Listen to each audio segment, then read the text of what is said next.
independently verify that. So far, Israel's military has held off launching that ground assault against the Gaza Strip.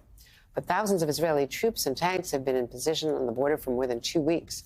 And NBC News is reporting that the White House has been urging Israel to get a corridor for continuing humanitarian aid in place and better intelligence on where the hostages are before the ground invasion goes through. So joining me now is the former Israeli ambassador to the U.S., Michael Oren. Ambassador, thank you very much. I want to stipulate, we were just reporting on the overnight news of the airstrikes and the aid getting in just now, which is not to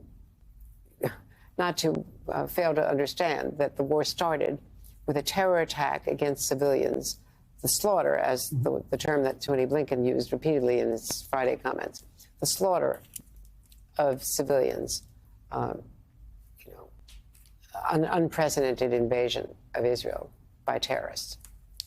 That said, Israel does seem to, according to media reports in Israel, all the media reports, seem to be not just hitting the pause button, but thinking about the goals. Can you clarify, listening to the U.S., listening to other always good to be with you, Andrea. Always good to be with you, Andrea. We've been in these situations many times before, you and me, unfortunately, tragically.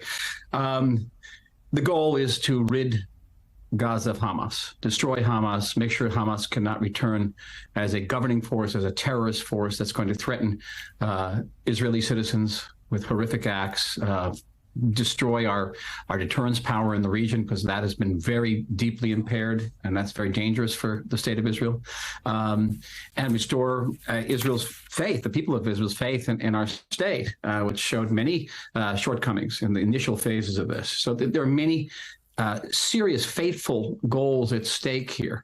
But you're right in that I believe, and again, I'm not a spokesman for the Israeli government, I believe that we should be having an intimate discussion with our American allies as well as with our Arab allies about the day after. What is our end game here?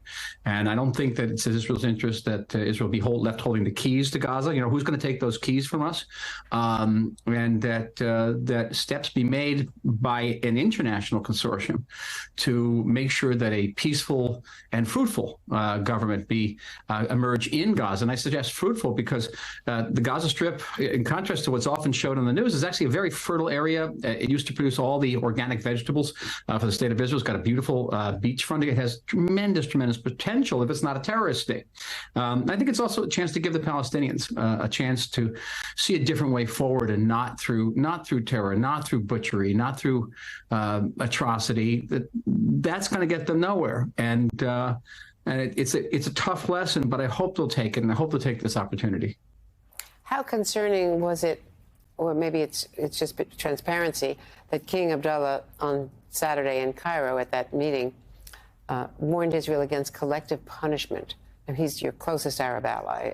Absolutely. The Jordanian foreign minister is on his way, or if not already in New York, to speak, I think, very strongly at a Security Council meeting tomorrow. Well, Jordan is one of our closest allies. It's certainly a strategic asset, our peace with Jordan.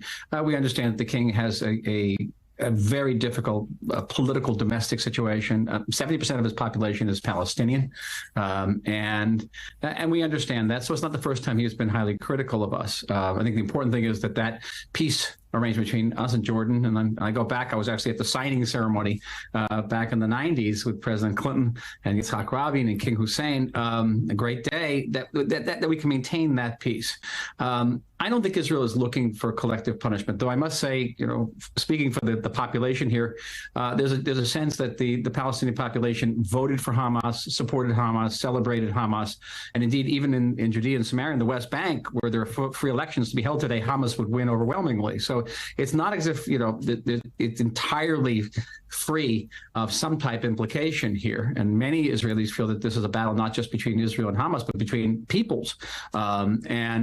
But having said that, I don't think it's our interest as a democratic Jewish state. I don't think it's our interest long term in terms of our international standing not to provide this humanitarian aid, because our basic goal at the end of the day is not just to be humane, but it's also to give time and space for our soldiers to do what they have to do, which is uprooting Hamas. If there's international pressure on Israel, if there's accusations that we're being inhumane, that will constrict that time and pace. And I think that we need it, and we have to restore our security. We have to restore our deterrent power, and we have to restore this crucial relationship between the people of Israel and the state of Israel. As you know, foreign affairs columnist Tom Friedman, who has a very influential voice, wrote in the New York Times on Sunday, I believe that if Israel rushes headlong into Gaza now to destroy Hamas and does so without expressing a clear commitment to seek a two-state solution with the Palestinian Authority and end Jewish settlements deep in the West Bank, it will be making a grave mistake that will be devastating for Israeli interests and American interests. Do you agree that a restatement of the commitment to a two-state solution is a necessary component of whatever is done? I don't quite follow Tom's reasoning here, and I got to be honest, is with all due respect to him, and that is that there's sort of a conventional wisdom that we hear that this war has occurred because there was no two-state solution. And we forget that Hamas was the principal opponent of a two-state solution. And I mentioned earlier in your interview that I go way back. I was an advisor to the Rabin government in the early 1990s. And when we began to make progress toward peace with the Palestinians, it was Hamas that came out and bombed everybody, killed a close family member of mine.